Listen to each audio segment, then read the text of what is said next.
Solo le pido a Dios que el crimen y la corrupción no me sea indiferente. Es un monstruo grande y pisa fuerte sobre toda la inocencia de la gente.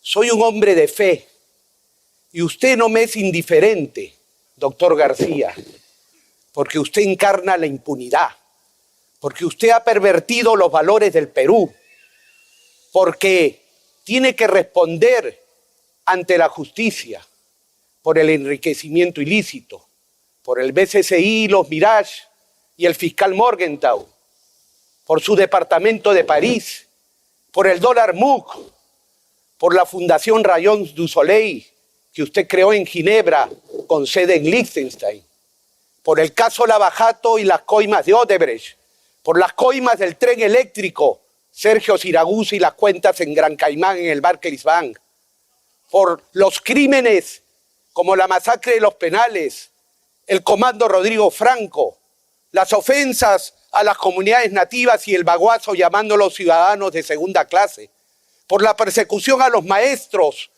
por las colas, por la inflación, por los paquetazos, por todo el daño que le ha hecho al Perú. Yo vengo aquí a notificarle que el 28 de julio usted no podrá volver a fugarse del país y será juzgado por la nueva justicia. Esa imagen de García en el debate electoral de la campaña del 2016 es probablemente la imagen que tenemos en mente cuando pensamos en el García moderno. Un hombre absolutamente carente de reflejos, incapaz de responder ataques directos del hombre que fue su perseguidor más insistente y dedicado desde los años 80. Alan García vivió con una reputación de ser una persona con una enorme capacidad retórica, un hombre responsable de algunos de los mítines más multitudinarios de la historia de la política peruana y también un hombre capaz de destruir a un rival a punto de verbo. El García que vimos en ese debate era un hombre absolutamente distinto. Era un sujeto divorciado de la realidad, divorciado de su real dimensión política y un hombre que unas semanas después salvaría la inscripción de su partido de una manera realmente dramática, con las justas y en medio de las sospechas de favores del Jurado Nacional de Elecciones. La leyenda nos ha hablado siempre de un García capaz de dominar el auditorio con solamente tronar los dedos. Los últimos años nos han demostrado un García totalmente falto de reflejos, totalmente perdido en el discurso, pero que además jamás logra entender que en una época donde la internet hace imposible la amnesia, las palabras tienen que ser articuladas con mucho cuidado. Y probablemente esa falta de comprensión es lo que hace que el García que recordamos de una manera más cercana sea más parecido a un orador demente de plazuela que al político brillante que nos vendieron. Un tipo capaz de hacer el ridículo absoluta y totalmente cada vez que le preguntan sobre la última pachotada que había dicho y que él se empeña a negar existiendo registro de ella. Muchos recordamos al García indignado frente a Pamela Costa negando que había dicho lo que había dicho sobre la gente de la Amazonía respecto a la explotación, llamando a los ciudadanos de segunda clase. Puede hacer el gobierno sino actuar con energía para que el orden, que es un principio básico, las sociedades piden siempre a los estados orden. Y ya está bueno, pero estas personas no tienen corona.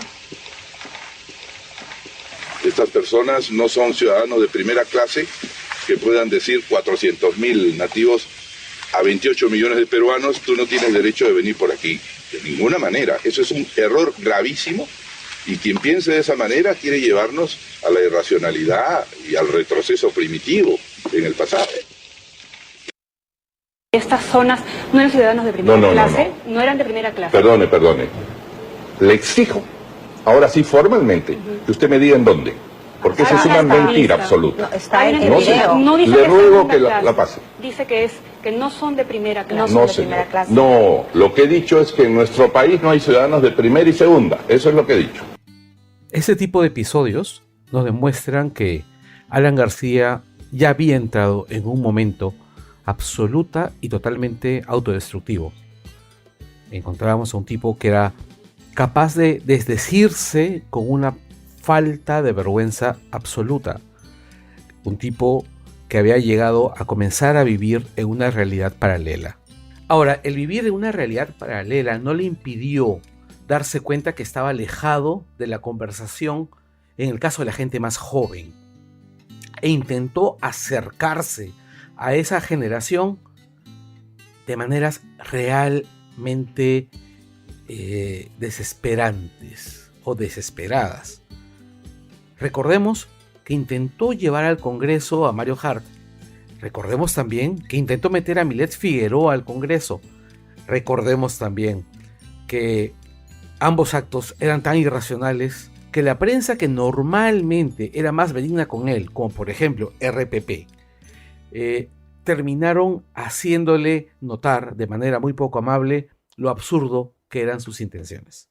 Porque Milet Figueroa, para su pesar, no puede ser candidata si tiene 23 años. Usted puede ocupar ese sitio, lo invito. Difícilmente, estoy contento con mi trabajo. Si estamos designando listas parlamentarias, continuemos. ¿Y en hija quién ponemos? Lo que recuerdo es que el mínimo de edad, señor expresidente, es 25 años. Y usted ha dicho que Milet Figueroa tiene 23, así que revise sus intenciones sobre ella.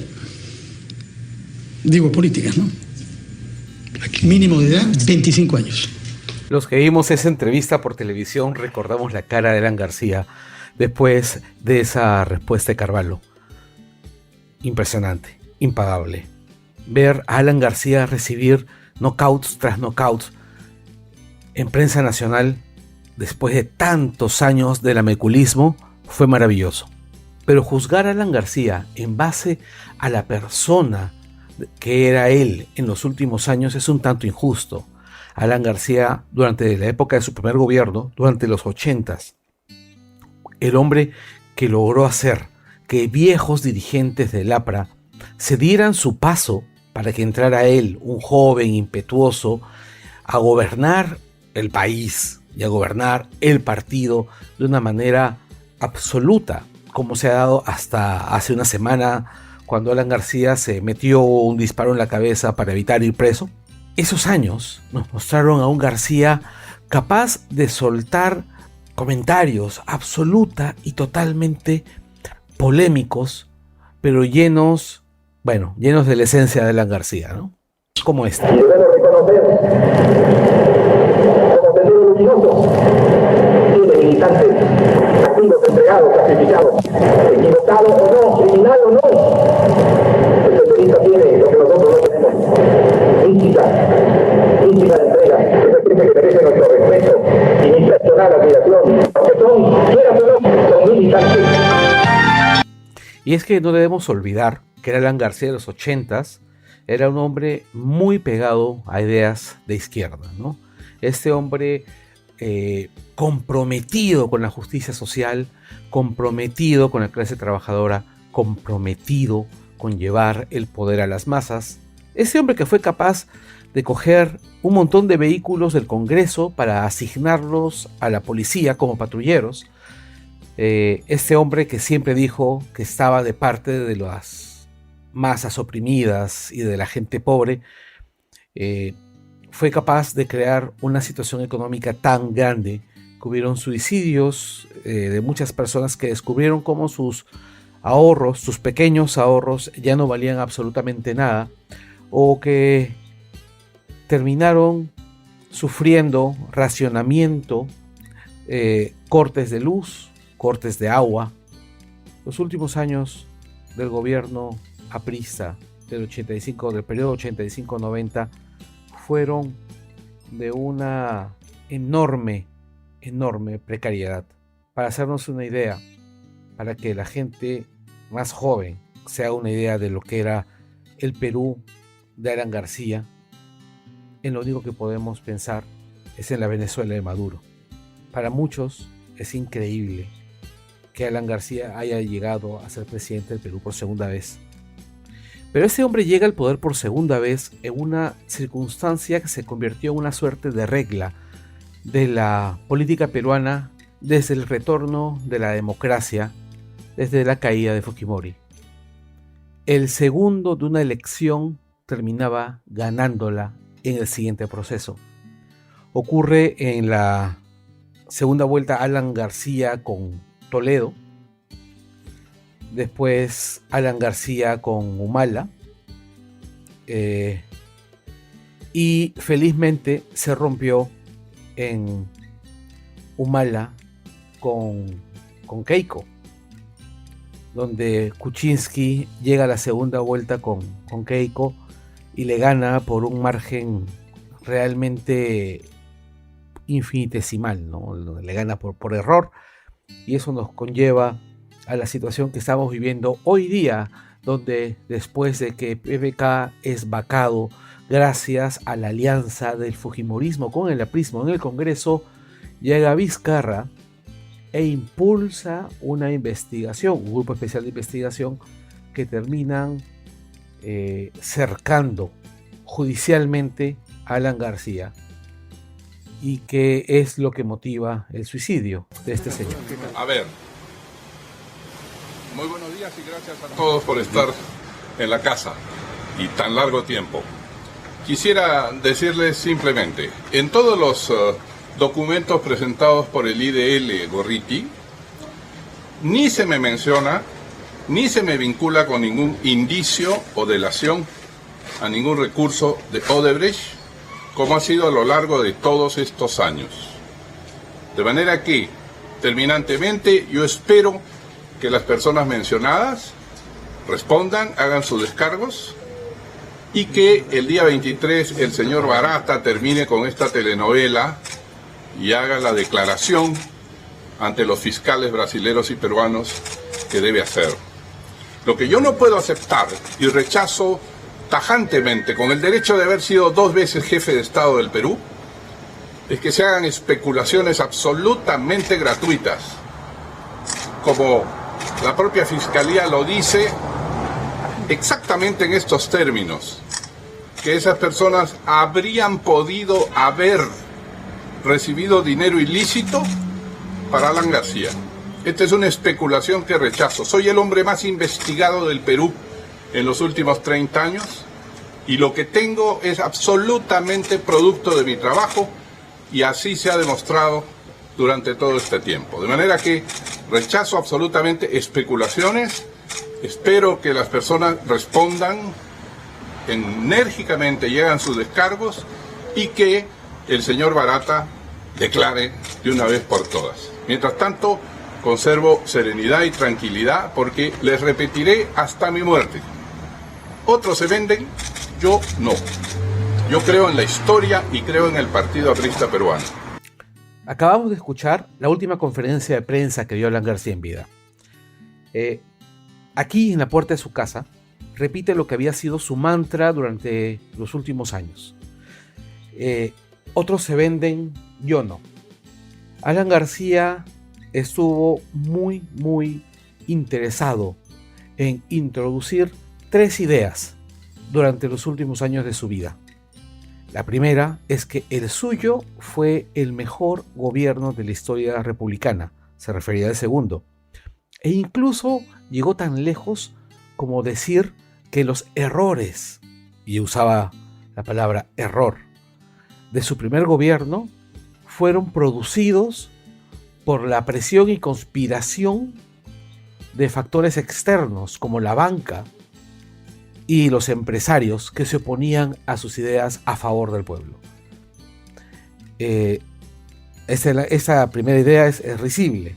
La segunda es que él estaba absoluta y totalmente libre de cualquier forma de implicación en la corrupción de su segundo gobierno, e incluso llegaba tanto como decir que su segundo gobierno no había tenido episodios de corrupción, salvo casos aislados de los cuales él no era en absoluto responsable. Llegando al punto de, en su última entrevista, que es en RPP, a decir y a preguntarse públicamente, ¿cómo es posible que les cueste a todos ustedes entender que yo soy una persona honesta, ¿no? O sea, entender que en un mar de corrupción puede existir una persona limpia, que no se haya vendido, que haya hecho todo por el amor al Perú. Y por supuesto, esa persona era Alan García, ¿no? Sí, definitivamente estoy pensando probablemente lo mismo que ustedes. Es impresionante el grado de disociación de la realidad, ¿no? Y el tercer elemento, la tercera idea que quería vendernos Alan es que el gobierno estaba haciendo todo mal, y que habían cosas más importantes que hacer, como preocuparse de la anemia, que fue su mantra en Twitter, en redes sociales, durante los últimos meses de su vida.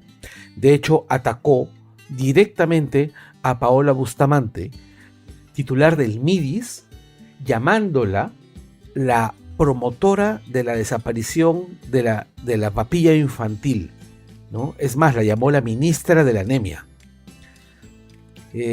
Definitivamente nos encontramos con una persona muy aterrada, con una persona sumamente inquieta ante la posibilidad de ir presa, una persona que sabía que el fin de su libertad estaba muy cerca y que muy probablemente las declaraciones de Barata lo iban a mandar a prisión.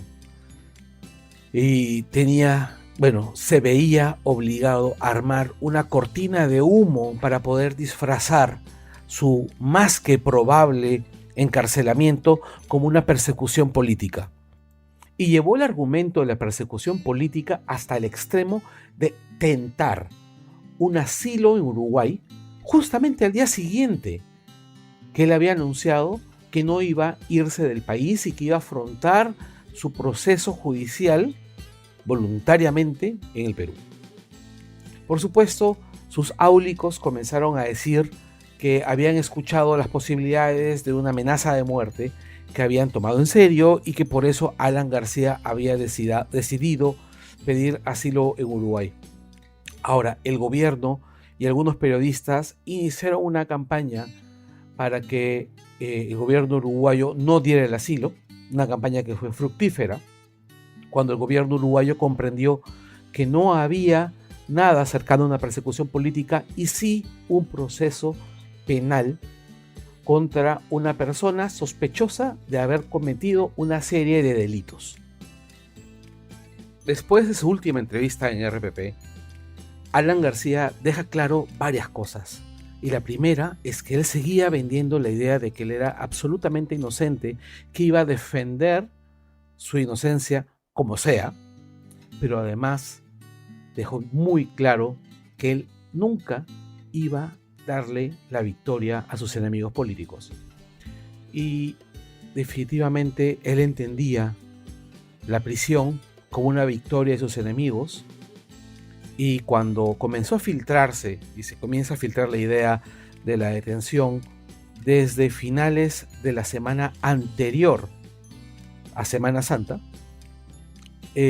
cuando comienza a filtrarse la idea de que iba a ser detenido él, su secretario y gente como Cornejo, por ejemplo, se rumorea que Alan García comienza a planear su suicidio, ¿no? No vamos a hablar de las implicaciones éticas de las personas que le han permitido tomar esa decisión, porque como estamos todos de acuerdo probablemente en esto, el suicidio es una decisión horrible. Va más allá de decir si es un tema de cobardía o de valor, porque no lo es, no es ni uno ni otro. Es una decisión desesperada de una persona que es incapaz de afrontar los problemas que lo están embargando en ese momento y que no los puede afrontar porque definitivamente no está en una condición que le permita tomar decisiones racionales. Alan García ha tenido una reputación de problemas psiquiátricos desde los tiempos de su primer gobierno. Una reputación una historia de problemas psiquiátricos que no ha sido confirmada, porque no había ningún psiquiatra dispuesto a decir, sí, yo lo he tratado, pero que, bueno, que de ser cierta, implicaría un caso de mucho descuido y de incluso crueldad de parte de su partido hacia él.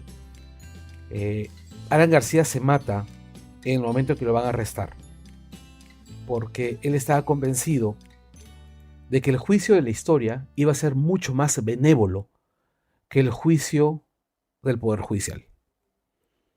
Un Poder Judicial en el cual personas como Chávarri, como Peláez, como Inostroza, ya no tenían poder. Hace unos minutos se confirmó la muerte de Alan García, quien fuera presidente de Perú en 2 ocasiones no consecutivas. Esta mañana ingresó a la unidad de trauma shock de un hospital en Lima. Según las autoridades, al momento de llegar a la casa de Alan García, la fiscalía, para detenerlo provisionalmente por señalamientos de corrupción, acusaciones que el exmandatario siempre rechazó, este subió a su habitación, dijo que era para llamar a su abogado y fue cuando se escuchó un balazo. Ese balazo es para muchos una tácita aceptación de culpa. Es Alan García diciéndoles, prefiero morir a ser sentenciado. Es Alan García decidiendo asumir todas sus acusaciones, pero darles un instrumento a sus áulicos para que puedan seguir vendiendo el discurso de la persecución política y la Carta de la Dignidad. Curiosa circunstancia que se parece muchísimo a los casos de suicidios de funcionarios en China, donde una vez que son descubiertos en actos de corrupción, prefieren suicidarse antes de permitir que todo el castillo se caiga. Alan García pasará a la memoria y pasará a la historia como el responsable de uno de los momentos más desesperanzados de la historia del Perú. Y hemos dicho antes que Alan García vivió una reputación de ser capaz de controlar la conversación, de poner el tema, de ser el responsable de aquello que la gente pensaba en ese momento. Durante los últimos años, Alan García fue una pálida imitación de esa reputación. Es absolutamente irónico que justamente después de su muerte, Alan García haya sido capaz de hacer que toda la conversación sea justamente sobre él. Sea la gente dudando de si realmente ha muerto y la gente dudando si realmente es responsable de todo aquello que se le ha acusado. Yo particularmente no tengo ninguna duda, pero sabemos cuál va a ser la posición oficial del APRA, el partido que Alan García gobernó de una manera prácticamente absoluta durante los últimos 20 años, ante todas estas acusaciones. Demuéstrenlo pues, imbéciles, demuéstrenlo.